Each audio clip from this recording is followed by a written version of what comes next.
Now on the CTV News at 5, Waterton sees one of its busiest summers on record. Plus, how a lockout near Calgary could impact southern Alberta grocery stores. And a successful season for the Hurricanes off the ice, with the club recording over $1 million in revenue. Telling your stories.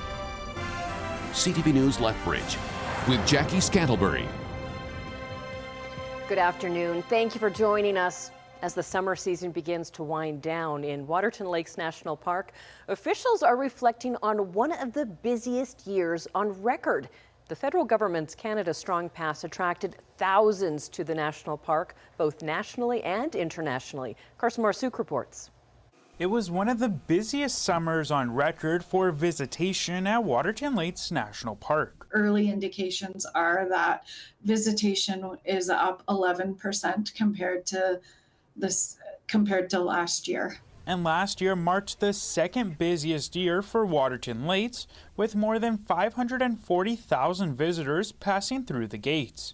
The rise in traffic was felt everywhere. Our bookings, Canadian bookings, were up 70% over last year, just our Canadian bookings alone. So it was quite a big boost for us. The increase in visitors was largely due to the federal government's Canada Strong Pass, an initiative that allowed free entry into all national parks from June to September 2nd. Shamir Suleman says with a push to stay local, businesses were already planning for a busy summer even before the initiative was announced. What did surprise me was the international traffic. That was up quite a bit. He says international visitors tend to take in all the experiences and stay for several days, while Canadians may only visit for a day. The areas where we saw the biggest jumps was in our coffee shop, late night, early morning lunches were a lot busier than we're used to. So we really felt that day traffic and that different type of traveler that we weren't used to.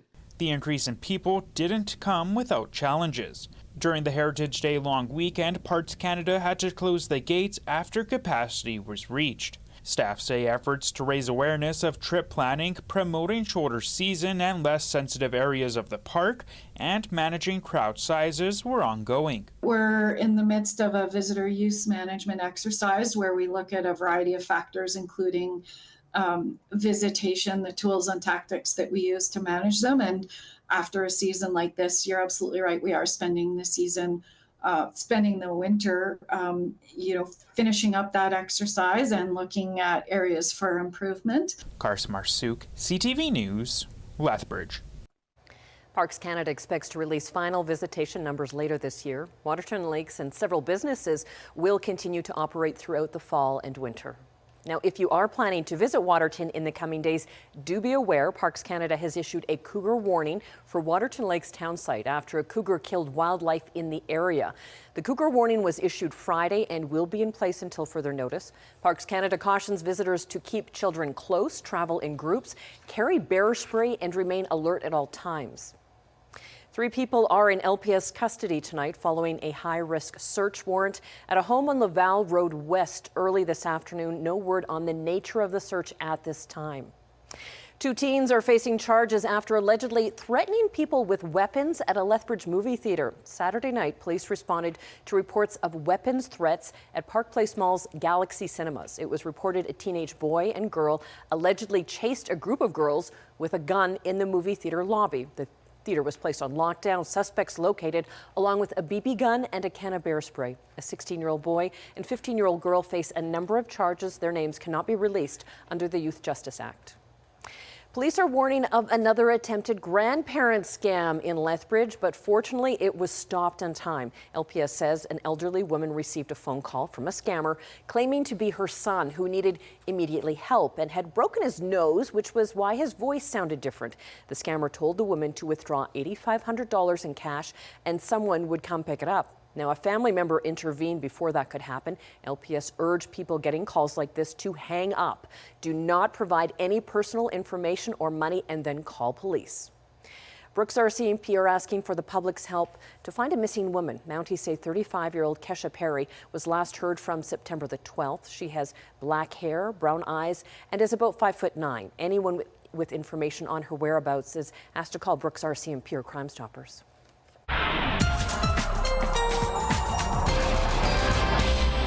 It's time to check in with Danielle Savoni. And sunny today, Danielle, and more sun tomorrow. Lots of summer weather this week, Jackie. In fact, look how quiet the radar is right now. Nothing to talk about. Why? Because we have a ridge of high pressure in place, and this will strengthen and be in place really for the rest of this week. So you can expect stable weather, lots of sunshine, sunny and 24 in the Lethbridge area at this point. Yesterday, we barely got to the 20 mark. So we're warmer today in all communities for the most part, although Medicine Hat just sitting at 26, yesterday 27. But again, we're looking at this heat getting a little warmer each day as well. I'll show you that in the long range coming up, Jackie. All right. Thanks, Danielle. Tension is rising between the province and Alberta's teachers union. The UCP government has filed a complaint with the Labour Relations Board against the ATA. Finance Minister Nate Horner says the complaint is connected to a document the Alberta Teachers Association distributed after setting a strike date of October the 6th. Now, the document outlines talking points for teachers having to answer questions from parents and students. The government says the document consists of false claims, including about class size and supports for students. The ATA responded by saying it's no secret of the laundry list of issues facing Alberta school boards, educators, faculty, and students. The least funded is something that is commonly known. The fact that our classes are bursting at the seams is commonly known. The fact that we don't have the resources for our students is commonly known. The fact that teachers have been talking about this for years is commonly known, yet the government wants to turn around and say that we're lying about it, and that's not true. Teachers have asked for wage increases and more supports for growing class sizes and complexities. The province has been offered wage increases of 12% over 4 years and promised to hire 3,000 teachers over the next 3 years. Sobeys has locked out the union in charge of distribution in the Calgary area, and shoppers across southern and central Alberta could see grocery shortages on shelves starting tomorrow. Yesterday, workers at the Balzac Distribution Centre were served a 72-hour lockout notice. The union said it's to protect its members. It gave strike notice to Sobeys. Teamsters Local 987 voted in favor of strike action last week. They want more competitive wages and other changes to their collective agreement. The lockout could impact major grocers and convenience stores throughout central and southern Alberta. This is one of several labor disputes underway in the province. Lethbridge City Council met for the final time this term ahead of the municipal election in October. This was the final meeting for the 8 councillors and Mayor Blaine Higgin. Council began its meetings 4 years ago following the 2021 municipal election, and since then, Mayor Higgins says council has been able to accomplish a lot, including the housing strategy and encampment strategy. One of the top things is just the respect that we've had as fellow colleagues sitting around that horseshoe, and something that is probably, with the difference of opinions that we may have, respecting one another's opinions and what they have to say and the passion that they share is something that I will always remember from this council. As for the upcoming election, candidate nominations close on Monday, with Election Day set for October the 20th. But Council did have some business to do before the end of their final meeting. Council approved Phase 2 of the land use bylaw renewal, which included extensive public engagement. From January to July, the city hosted dozens of opportunities for residents to share their thoughts, ask questions, and help shape the future of land use in Lethbridge. Feedback received will be used to shape the new bylaw, which hasn't been updated since 1986. Phase 3 will now include writing the new bylaw. Council also receiving an update on the Lethbridge and District Exhibitions finances. In July, the LDE saw a total revenue of $4.9 million. Operating expenses were $5.8 million, bringing the net income loss to $205,000. Broken down, the LDE is losing an average of $4,700 per day. However, the LDE has seen a $1 million improvement so far this year compared to 2024. A youth initiative that began last year to strengthen relationships between young people and first responders in Lethbridge has yielded some very positive results. The Off the Record program, which was designed to create safe spaces for mentorship and skill building that promotes long-term well-being, saw more than 400 children take part. The city's Building Safer Communities, Lethbridge Police Service, and Lethbridge Fire and Emergency Services held 15 sessions over the past year. Some of the sessions included skills camps with the U of L Pronghorns, floor hockey with the Lethbridge Sport Council, and an all-girls session. The city says 100% of youth that took part in the program felt more connected to their community after attending. Really gives them that humanization with those in the uniform. They can talk to them, ask them questions, and a lot of them do have interest in going into policing or fire or paramedic. So I think it really does bridge that friendly gap that we may be missing here within the community. We could be going to a call for a little over an hour, and that could be the only exposure kids and families have to police. So this has been very beneficial for both police and I think the community to interact with the police in a more positive manner. It positively impacts not only the youth in Lethbridge, but also our first responders, overall mental health and wellness. Through things like building resilience, it reduces stress, builds camaraderie. The Off the Record program will continue this fall and winter. When we come back from this break, we will find out more about that sunny forecast in store from Danielle, and iconic Hollywood actor and director Robert Redford has passed away. All right, your Skycam facing southwest. And hey, how about this? It's summertime. Fall officially begins next week. And we're gonna get every moment of summer in that we can until then. And even when it is officially fall, it will likely still be quite toasty. 24 degrees was the high so far today in the city of Calgary. So that's about 4 degrees warmer than yesterday. So we have temperatures climbing in the southern part of our province, absolutely. 25 in Regina, 27 in Thunder Bay, in those mid-20s, Toronto, Ottawa, Montreal, through Fredericton and Quebec City, and Victoria, and Vancouver. Okay, taking a look at temperatures right now. Medicine Hat actually a little cooler than yesterday. Today at this time it was 27 degrees and now it's 25, but still hot, still above normal. And 24 in Lethbridge and Calgary, 25 in Brooks, 24 in Milk River. Yes, summer-like temperatures and a whole lot of sunshine to enjoy it. In fact, when you look at the radar, there is nothing going on and nothing to talk about for days. This pattern will start to break down a little bit by Friday. So I'll show you this. This is that upper air analysis. That's the ridge of high pressure. So by Friday, we'll start to see that ridge start to shift off. That could open us up to more cloud cover and even the chance of a late day thunderstorm in parts of the south, especially Lethbridge off to Pincher Creek. So I'm going to show you that on the Futurecast here, and mainly sunny throughout the next couple of days. Nothing to talk about. But as that pattern starts to shift on Friday, this opens us up, especially by later in the day. This is a look at the morning, but by later in the day, this should creep off and we have the chance of showers and even thunderstorm activity. So we have some time until then. Air quality, I'm just going to advance this and basically show you the wind acting in our favor. We're looking at low right now, low risk on the Air Quality Health Index, and that will continue through the rest of this week, at least until the weekend. That's as far out as I can forecast that. Okay, East Kootenay area fog patches tonight and early tomorrow morning, looking at a high of 24 and clear skies. All right, Crow's past 8 tonight, so we're getting to those chillier nights for sure, but check out tomorrow's daytime high, 27 degrees with nothing but sun again. Medicine Hat 26 for tomorrow. Again, it will be cool overnight, cool start to the day. 8 a.m. you're only looking at about 7 degrees, but we'll quickly climb to those mid-20s for the afternoon hours with, again, a lot of sunshine. Looking at Lethbridge, 27 degrees for tomorrow, a whole lot of sunshine, but yes, chilly in the mornings.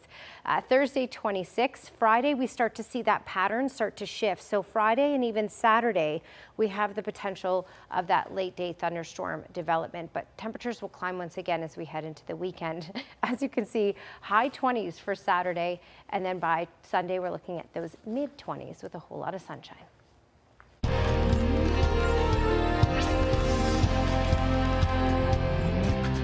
Health Canada says a salmonella outbreak has been linked to dog food and treats. So far, 13 Albertans have become ill. The agency says a single common supplier of dog food or treats has not been identified yet.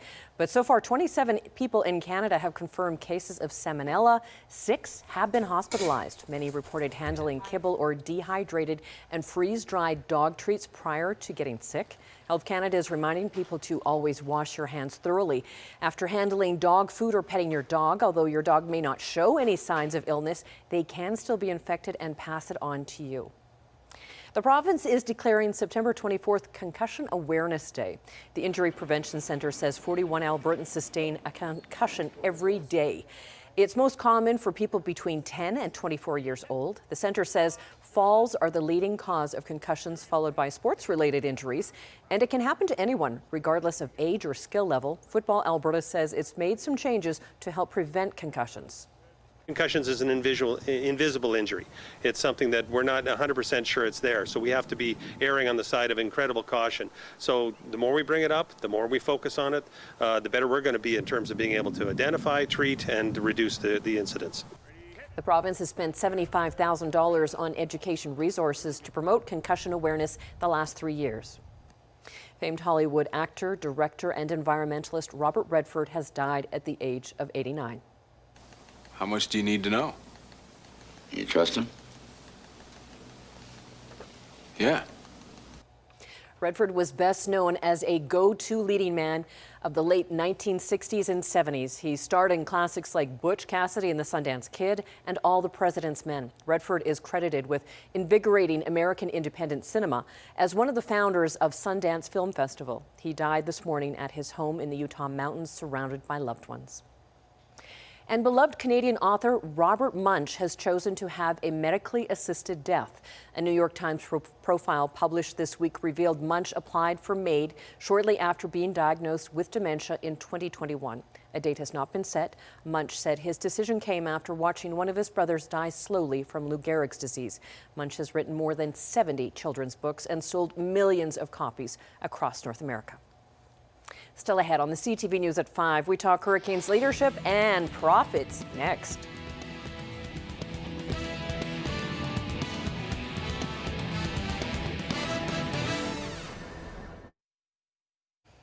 Lethbridge Hurricanes are set to be a much different and younger group than the season prior. With the many changes that comes along with a new brand, a brand new captain and leadership group, Quinn Keenan has those details.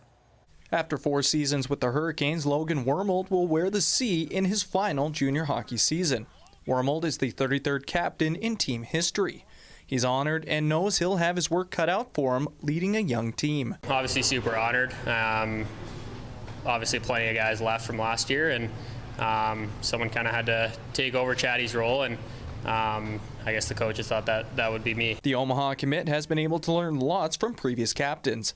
Joe Arnson and Noah Chadwick both had a couple seasons to develop as leaders. While Wormold only has 1 season as captain, he feels up to the task. Those guys were amazing captains, all of them. They all lead in different ways, and whether that's on the ice or just in the locker room or on the bench. A brand new leadership group will lead the way with Wormold this season. Shane Smith and Luke Cousins will both serve as alternates. Rounding out the group is recently acquired overager Matteo Fabrizi. It's an honor. It's good to be viewed as leadership, and glad they put faith and trust in my ability to do that. It likely won't be an easy year for the new leadership group. It'll be a much younger team taking the ice this season, but they feel ready to show the newcomers how it's done. The guys that have the letters this year have a lot of experience in this league, and I know they've been in the league as a younger guy, and they know what it's like myself, to come up in that process. The Hurricanes open their season this Friday at home against the Calgary Hitmen. Quinn Keenan, CTV News, Lethbridge. It was a successful season for the Hurricanes off the ice, with the club seeing a profit more than $1 million. The Canes held their 40th annual general meeting Monday night. Along with the $1 million profit, the club says it received $666,000 in WHL expansion fees. Ticket revenue finished 137% to budget, along with advertising revenue finishing 120% to budget.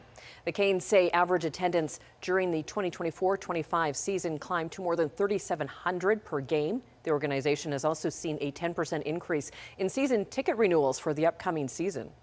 Started off the year well, and we ended off the year well, but we had a lot of help along the way. The store sales sold well, the 50-50 sold well, tickets sold well, and then obviously we have the expansion money and the long playoff run, so it was like the perfect storm for us for sure. During the AGM, the Canes announced Doug Paisley will remain as president of the board of directors and governors, along with the board remaining in full. A former Brooks Bandit who climbed up the local junior hockey ranks before heading south of the border was killed in a collision over the weekend. In a statement, Orca Wiesblatt's current team, the Allen American, said the community is heartbroken by his loss. He spent 4 seasons with the Calgary Hitmen after a stint with the Brooks Bandits. His former head coach in Brooks describes Orca as tremendously talented and a fun person to be around. Everything with their family revolves around the game. Whether he was playing it, teaching it, going back to playing it, it's always hockey. So I think that's the special piece of this, is all the support that they will get from the hockey community. Orca was just 25 years old. Lethbridge Polytechnic athletes aren't just outstanding on the court or on the field, they are being recognized for their hard work in the classroom too. 55 student athletes have received Canadian Collegiate Athletic Association National Scholar Recognition from the last school year. The Kodiaks have the most recipients out of the Alberta Colleges Athletic Conference. The student athletes earned a combined GPA of 3.07.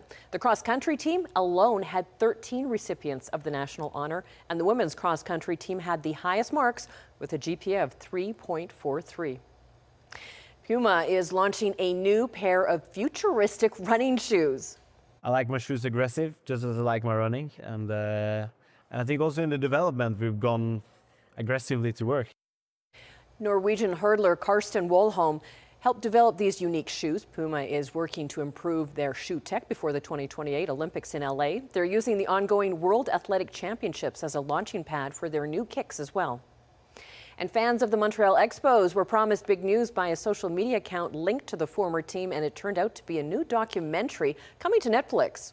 3-2 pitch, a ground ball towards the second baseman, the throw to first, and the Expos are history.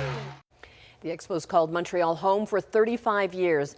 Now the documentary Who Killed the Montreal Expos will look at the team's rise and fall and the heartbreak that remains for diehard fans. It starts streaming on October the 21st. Still ahead on the CTV News at 5, what are being called fantasy coffins from Ghana?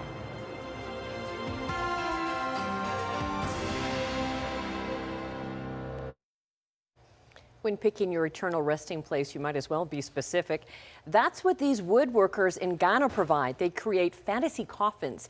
Each piece is crafted not just to bury the deceased, but to capture the essence of their life.